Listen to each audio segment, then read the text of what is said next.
when I met David and Nasir and his broker Alicia Silvera, it was quite clear that this was like an incredibly important project for them, because they have this sort of long-term commitment to the Coconut Grove.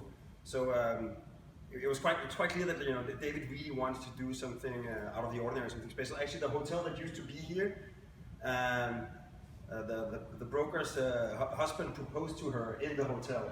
So it was like sacred ground for everyone involved.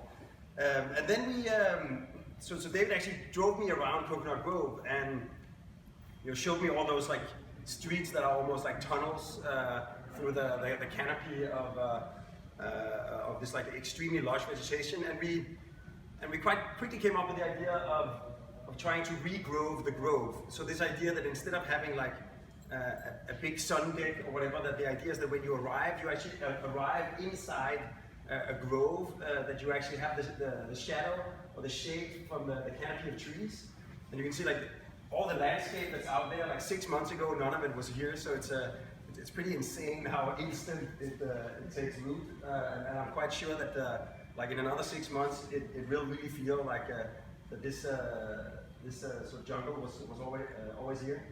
And we actually worked with landscape architect Raymond Jungles. He was like born to become a landscape architect, who has provided all these amazing plants. I think there's like hundreds of different species. He totally broke the bank with the amount of vegetation that went in here. And then the idea is that as soon as you then sort of come out of the canopy, all of the first units, you then have a view over the green, and then of course it's the amazing view of the bay that you really want to capture. So in a way we try to keep things as simple as possible. So first of all the units are 12 feet tall. That's the tallest hurricane-proof sliding door you can get. So you have like this very elegant glass facade.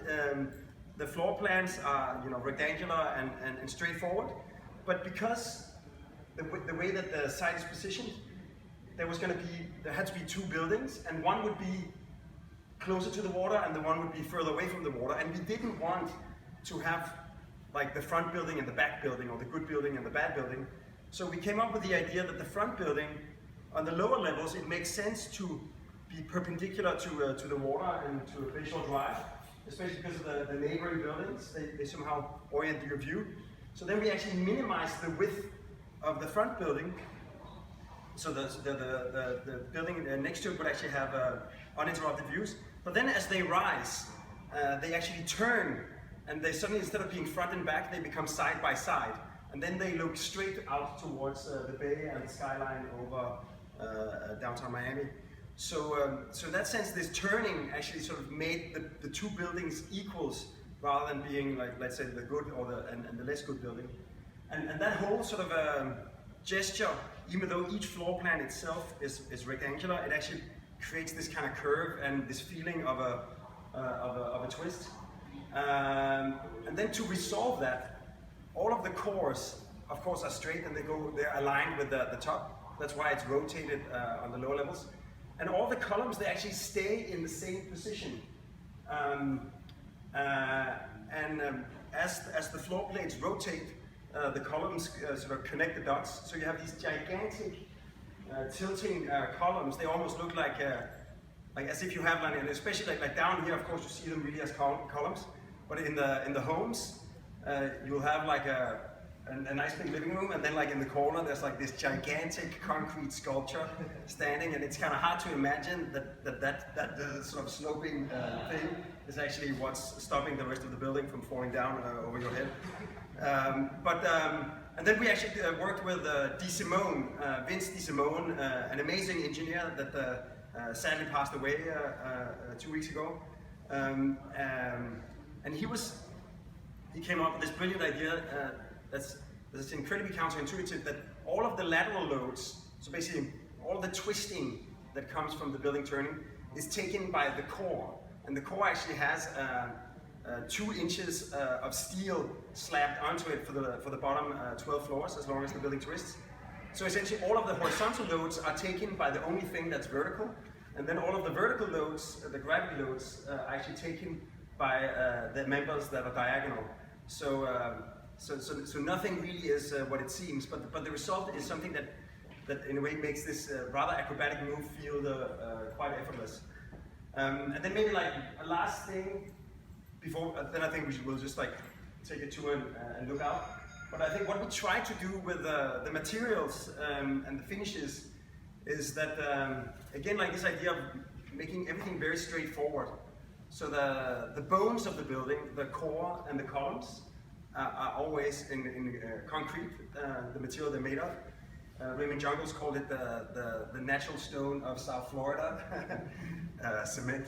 And we actually had, and of course we like this idea of making it really raw, and I have to say the columns have been cast in these steel forms to make them as nice and smooth as possible. And I think the contractors did an amazing job on the columns. On the core, we had a little bit more of a challenge. So we've actually had this concrete expert from Munich, who is a guy who he got his career restoring Gothic cathedrals, but now he comes and he makes concrete look like raw concrete. It's a lot of German craft went into something that feels effortless when you see it. To give it this sort of using the local materials, so that the stones are keystone and oolite, which is like the natural stone of South Florida. It's incredibly porous, as you can see outside, so it weathers quite quickly, and greenery can take hold, which means that it will really, like, even though it's brand new, it actually looks like it's almost always been here. The woods are local woods. And then basically you'll also notice as we move around that the landscape, the topography, is actually the building, the parking underneath us. We got this idea to make the podium not like a box that the towers are sitting on top, but like to make it like when architects make landscape models, we cut topos, like these different layers, to illustrate the topography. So we just like, why don't we actually build a building like we would build the model? So it's in a way this sort of man-made topography with these undulating lines. The rules were that all the lines are curvilinear on the outside, and then as soon as they pass through the facade, they become straight. And you can see that in different places. And also the stone changes from being like the raw porous finish to a honed filled surface. So I think maybe that's the last thing that I think is quite clear for people living here, is that it's all about the inside-outside continuity. So in that sense, you will see it's the same materials that pass through the glass facade, and also like, even though the different apartments have actually been finished by the owners, there were like certain dogma about the surface on the terrace.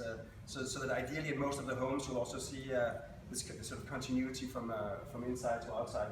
And then maybe last thing we worked with, also to add a little splash of Latin American culture, we worked with a good friend, Hector Esrave. We collaborated on the interior, so you'll see some sort of mixture of Scandinavian and Mexican furniture as you move around. I think I'll say a few more things. But, yes. So the idea here is the big brief was we built around 20 to 25% of our allowable density on the site. So we have around 96 apartments or residences, and the idea was we wanted to attract a certain psychographic of amazing families and amazing people that not only were curious about architecture, but actually were changing somewhat their lifestyle.